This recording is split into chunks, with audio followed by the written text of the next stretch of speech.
नमस्कार दोस्तों अमेरिका के लोगों ने सपने में भी नहीं सोचा होगा कि ऐसे भी दिन देखने पड़ेंगे। सोच के देखिए, अमेरिका से पूरा का पूरा डेलीगेशन इस्लामाबाद के लिए रवाना हो चुका है। मतलब जो पीस टॉक है उसका सेकेंड राउंड यहाँ पर स्टार्ट होना है और आप देख सकते हो Trump says US representatives heading to Islamabad for ceasefire talks. और यहाँ पर जेडी वांस की पूरी टीम इस्लामाबाद पहुंच रही है, लेकिन ईरान इसको रिजेक्ट कर रहा है। जी हाँ, यहां पर आप देखोगे तो ट्रंप ने धमकी भी दी है, he wants to wipe out Iran power plants if deal fails. इसको डिटेल से समझने की जरूरत है कि हो क्या रहा है यहाँ पर। बेसिकली ईरान का तर्क क्या है, ईरान क्या कहना चाह रहा है, यूएस किस तरह की धमकी दे रहा है, इसका इंपैक्ट क्या होगा भारत और पूरे दुनिया के ऊपर, वो सब कुछ मैं आपको बताऊंगा। चलिए आगे बढ़ते हैं। देखिए, सबसे पहले तो हो क्या रहा है, डोनाल्ड ट्रंप ने अनाउंस किया कि यूएस का जो डेलीगेशन है वो इस्लामाबाद के लिए निकल गया है। मतलब जेडी वांस अपनी टीम लेकर आ रहे हैं, क्योंकि पहला जो राउंड ऑफ टॉक हुआ था, बातचीत हुई थी इस्लामाबाद में, वो फेल हो गया था। यहाँ पर कोई भी कंक्लूजन नहीं निकल पाया। और इस बार बेसिकली ऑब्जेक्टिव यही है कि जल्द से जल्द एक सीज फायर को नेगोशिएट किया जाए, सेटलमेंट पर लाया जाए, ताकि जो पूरा वॉर चल रहा है, क्योंकि आप सब जानते हो 2 हफ्ते का यहाँ पर सीज फायर हुआ था, अब ये खत्म ही होने वाला है, तो वापस से क्या वॉर स्टार्ट होगा, इसको लेकर काफी सारी आशंकाएं हैं। तो साइमल्टेनियसली अगर आप देखोगे ना, तो यहाँ पर पीस टॉक की बात कर रहा है अमेरिका, लेकिन दूसरी तरफ जो ट्रंप हैं वो हार्ड लाइन वार्निंग भी दे रहे हैं। ट्रंप बेसिकली ये कह रहे हैं कि अगर ये डील रिजेक्ट हुआ, ये जो सेकेंड राउंड में डील रिजेक्ट हुआ, तो wipe out Iran power plants and bridges. तो ये ड्यूअल ट्रैक स्ट्रैटेजी है कि एक तरफ डिप्लोमेसी करो, बातचीत करो, और दूसरी तरफ कोहर्जन, मतलब कि यहां पर धमकी दो क्लियर कट। और ये जो धमकी है ना, स्पेसिफिकली यहां पर आप देखोगे तो जो सिविलियन इंफ्रास्ट्रक्चर उसको टारगेट करने की बात कही जा रही है, जैसे ब्रिजेस, पावर प्लांट्स, यहां पर जो नेशनल इंफ्रास्ट्रक्चर है उसको खत्म कर दो। तो ये कोई वेग डिप्लोमेटिक लैंग्वेज नहीं, ये स्पेसिफिक टारगेटिंग डॉक्ट्रिन है, जो कि बहुत ही सीरियस मामला हो सकता है। अच्छा, यहां पर समझिए, जब भी कोई देश और स्पेशली ट्रंप यहां पर ईरान के इंफ्रास्ट्रक्चर की बात कर रहे हैं, ये इतना मायने क्यों रखता है? क्योंकि मॉडर्न वॉरफेयर में क्या होता है ना, इस चीज को क्लियर कट डिफाइन किया जाता है। ये कोई एंशियंट में वॉर थोड़ी हो रहा है, घोड़े के साथ लोग जा रहे हैं और तलवारें चल रही हैं, बस आपस में मार दो, खत्म कर दो। ये जो मॉडर्न वॉरफेयर है ना आज के डेट में, इसमें डिस्टिंग्विश किया जाता है कि जो वॉर होता है वो 2 आर्मीज के बीच में होता है, दोनों कंट्रीज की जो सेना है उसके बीच में होता है। आप सिविलियन इंफ्रास्ट्रक्चर को नहीं टच करोगे। तो यहां पर ट्रंप का जो धमकी है ना, वो उस लाइन को क्रॉस कर देता है। और इसका मीनिंग समझिए, पावर प्लांट, मतलब अगर पावर प्लांट खत्म हो गया ईरान का, तो पूरे देश भर में ब्लैकआउट छा जाएगा, आप फिर कुछ कर ही नहीं पाओगे। ब्रिजेस कोलैप्स हो गया, मतलब पूरा लॉजिस्टिक्स कोलैप्स हो जाएगा, लोग एक जगह से दूसरी जगह नहीं जा पाएंगे, ट्रांसपोर्ट नेटवर्क जो है, पूरा जो इकोनॉमिक पैरालिसिस है वो आ जाएगा। तो ये स्ट्रैटेजिक कोर्जन के अंदर आता है, ताकि जिसमें सिस्टमिक डिसरप्शन करके आप किसी कंट्री को खत्म कर सकते हो। And instead of defeating the army, मतलब यहां पर आप सब जानते हो कि ट्रंप ने बहुत कोशिश की कि ईरान को हटा दिया जाए, ईरान की सरकार को, ईरान की आर्मी को खत्म कर दिया जाए, वो उसमें नाकाम रहे। तो जब भी सिचुएशन हो जाती है, तब फिर यहां पर आप दूसरे चीज को टारगेट करने की कोशिश करते हो, क्योंकि आप वो पहले जो टारगेट था, गोल था, वो अचीव नहीं कर पाए। तो ट्रंप की स्ट्रैटेजी क्या है? इसको कोर्सिव डिप्लोमेसी कहा जाता है, कि पहले यहां पर डिमांड्स रखो कि हम चाहते हैं कि आप ये चीजों को मानो, और साथ ही साथ धमकी भी दे दो, और साथ ही साथ प्रेशर भी अप्लाई करो, मिलिट्री प्रेशर, इकोनॉमिक प्रेशर, और टाइम भी लिमिटेड दे दो कि इस समय तक करोगे तो ठीक है, नहीं तो फिर हम देख लेंगे तुम्हें। तो इसी की वजह से ट्रंप का बेसिकली वर्जन क्या है ना, ये और ज़्यादा एग्रेसिव है।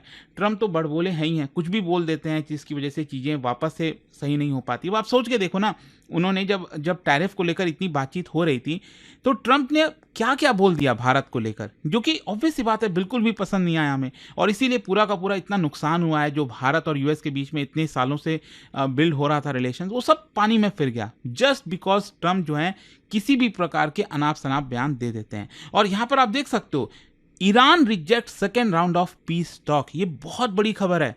मतलब यूएस चाहता है कि बातचीत करो, लेकिन ईरान में जो पूरी मीडिया है, वहां से ये खबर आ रही है कि वो अपने सेकेंड राउंड में बैठना नहीं चाहता इस्लामाबाद में। तो बेसिकली क्या है कि उन्होंने आरोप लगाया है यूएस के ऊपर कई चीज़ों पर, जो मैं आपको बताऊंगा आगे।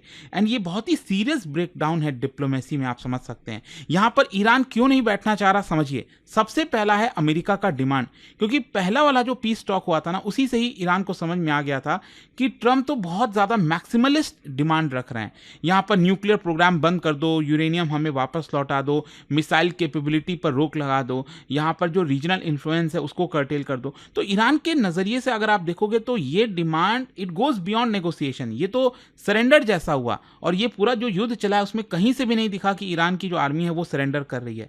तो यहाँ पर आप समझिए ईरान के नज़र में जो नेगोशिएशंस हैं वो म्यूचुअल कॉम्प्रोमाइज़ होता है, ये वन साइडेड थोड़ी होना चाहिए जो ट्रम्प चाहते हैं।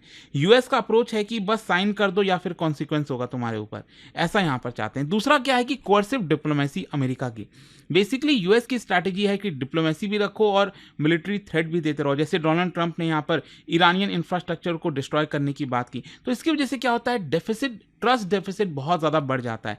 ईरान आपके ऊपर क्यों विश्वास करेगा, और उसी की वजह से मतलब ईरान को लगता है कि ये एक प्रकार से ह्यूमिलिएशन है उसके लिए, तो दैट इज़ वाई ईरान इसको एक्सेप्ट नहीं करना चाहता और वो बातचीत के लिए नहीं बैठना चाह रहा। इसके अलावा यूएस नेवल ब्लॉकेड, देखो ये आपने देखा ही होगा, इसको लेकर काफ़ी चर्चा हुई है कि पहले एग्री कर गए थे ईरान और अमेरिका कि हम स्टेट ऑफ होर्मुज को ओपन रख देंगे पूरी तरह से, हम यहाँ पर कुछ भी ऐसा नहीं करेंगे जिससे नुकसान हो दुनिया का। तो ईरान ने तो ये बात मान ली थी, लेकिन जब अमेरिका की बात आई तो ट्रंप ने ये कह दिया कि हाँ हम भी इसको ओपन कर रहे हैं, बट ये जो ब्लॉकेड है वो जारी रहेगा जस्ट फॉर ईरान। अब आपको लगता है कि ईरान इससे मानेगा? तो इसी की वजह से मामला यहाँ से काफ़ी टूट गया था एक प्रकार से, जो चीज़ें हो रही थी, डेवलपमेंट हो रही थी, वो अगेन पूरी की पूरी पानी में फिर गई। फिर इसके अलावा यहाँ पर सीज फायर का ब्रेकडाउन, अगर आप देखोगे दोनों देश एक दूसरे के ऊपर आरोप लगा रहे हैं कि स्टेट ऑफ होर्मुज में अपने सीज फायर को ब्रेक किया है। यहाँ पर अगेन आप देख सकते हो, Trump अक्यूजेज Iran of total violation of cease fire, ये ट्रंप का कहना है। तो इसी की वजह से ट्रस्ट नहीं बिल्ड हो पा रहा और नेगोशिएशंस यहाँ पर नहीं हो पा रहे। खैर, क्वेश्चन ये आता है कि इसका इम्पैक्ट क्या होगा ग्लोबल लेवल पर। एक तो एनर्जी क्राइसिस, नो डाउट यहाँ पर अगर आप देखोगे ना, जो ऑयल के प्राइसेस वगैरह हैं वो वापस से अब नीचे नहीं आ रहे। मतलब ये जो सीज फायर वगैरह हुआ था, ऐसा लग रहा था चीज़ें ठीक हो रही हैं, तो ऑयल के प्राइस यहाँ पर नीचे तो आ गए थे, $85 के भी नीचे, 80 के आसपास जा रहा था, लेकिन ये वापस से 90 के ऊपर चला गया है। और इसका सबसे बड़ा कारण है यहाँ पर कि स्टेट ऑफ होर्मुज अभी भी सेफ नहीं है।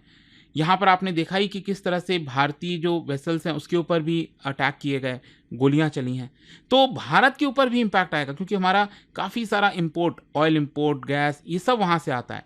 साथ ही साथ वाइडर वॉर का भी खतरा है ना, कि ये जो पूरा वॉर चल रहा है वो आपका Persian gulf, Israel, Iran front, proxy war, Hezbollah हो गया, नीचे हौतीज़ हो गए, इन सब की तरफ भी चला जाएगा और इसकी वजह से और बढ़ जाएगा। और आपने देखा ही है कि मिडिल ईस्ट में क्या तबाही मचाई है, जिस तरह से दुबई में, यूएई में, सऊदी अरब में, बहरीन में, हर जगह यहाँ पर ईरान ने जो है अटैक किया है। अच्छा, इसका जियोपॉलिटिकल इंटरप्रिटेशन समझिए। ईरान की स्ट्रैटेजी क्या है? ईरान बेसिकली होर्मुज को लीवरेज की तरह इस्तेमाल कर रहा है। साथ ही साथ यहाँ पर प्रेशर में बातचीत करने के लिए रेडी नहीं है, कह रहा है कि जब तक प्रेशर आप हमारे पर डालोगे हम बातचीत नहीं करेंगे। और अपना इंडिपेंडेंस भी दिखा रहा है कि जो भी हम फैसला लेंगे हम इंडिपेंडेंट तरीके से लेंगे। वहीं दूसरी तरफ यूएस की स्ट्रैटेजी क्या है कि इकोनॉमिक प्रेशर भी डाल दो, मिलिट्री थ्रेट भी दे दो, डिप्लोमेटिक एंगेजमेंट चल लो। तो यहाँ पर उसका गोल यह है कि ईरान को ज़बरदस्ती ये कहलवाओ कि वो डील को एक्सेप्ट कर रहा है, वो अमेरिका चाहता है, लेकिन लगता नहीं कि ईरान इसको एक्सेप्ट करेगा। अब क्वेश्चन ये आता है अब आगे यहाँ से होगा क्या? देखो बहुत मुश्किल समय आ गया है। ट्रंप का अगर आप कल देखोगे ना ये पोस्ट, इसमें आपको काफ़ी कुछ देखने को मिलेगा। सबसे पहले तो यहाँ पर ट्रंप ने ये कहा कि ईरान ने डिसाइड किया कि वो स्टेट ऑफ होर्मुज में गोलियां चलाएगा। बेसिकली अगर आप देखोगे तो स्टेट ऑफ होर्मुज में जिस तरह से यूएस के शिप्स के ऊपर, फ्रांस के शिप्स के ऊपर गोलियां चली, यहाँ पर ऑल्दो इन्होंने इंडिया का नाम नहीं लिया, इंडिया के भी शिप पर गोलियां चली थी, आपने देखा। तो इसको लेकर ट्रंप ने कहा है कि ये सीज फायर एग्रीमेंट का वॉलेशन है। तो दैट वाज नॉट नाइस, ये अच्छा नहीं हुआ जो आपने किया। मेरे जो रिप्रेजेंटेटिव्स हैं वो पाकिस्तान जा रहे हैं एंड वो कल शाम तक पहुँचेंगे नेगोशिएशंस के लिए।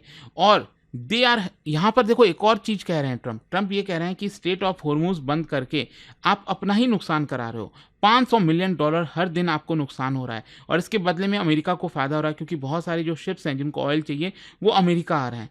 तो यहाँ पर फाइनली ट्रंप ने ये कहा है कि we are offering a very fair and reasonable deal, हम लास्ट डील आपको दे रहे हैं एंड आई होप कि आप इसको ले लोगे, क्योंकि अगर आप नहीं लोगे तो अमेरिका आपके ऊपर ऐसा मतलब इस तरह से प्रहार करेगा कि आप शायद उसको झेल नहीं पाओगे।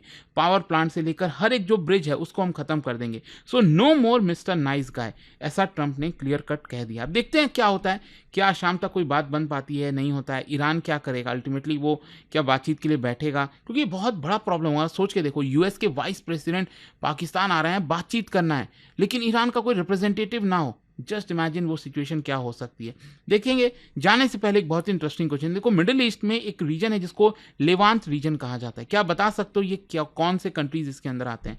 इसका राइट आंसर आप सब जानते हैं, मेरे इंस्टाग्राम पर तो मिलेगा ही, वहां पर अगर आप नहीं, कोई बात नहीं, टेलीग्राम से ले सकते हैं इसका सही उत्तर। और दोस्तों जैसा मैंने आपको बताया, अगर आप यूपीएससी की तैयारी कर रहे हैं, 2027 का जो नया बैच है दोस्तों स्टार्ट हो रहा है, जिसमें प्रीलिम्स मेंस इंटरव्यू सब कुछ की कंप्लीट प्रिपरेशन कराई जाती है। आपको यूज करना है ये कोड अंकित लाइव मैक्सिमम डिस्काउंट के लिए, और ये फोन नंबर है। कोई डाउट है, प्रॉब्लम है बैच से रिलेटेड, इस पर कॉल करिए, मेरी टीम आपको अच्छे से गाइड करेगी। एंड रिमेंबर, अगर आप हमारे बैच लेकर प्रीलिम्स क्रैक कर लेते हो तो पूरा फी भी हम आपको रिफंड कर देते हैं।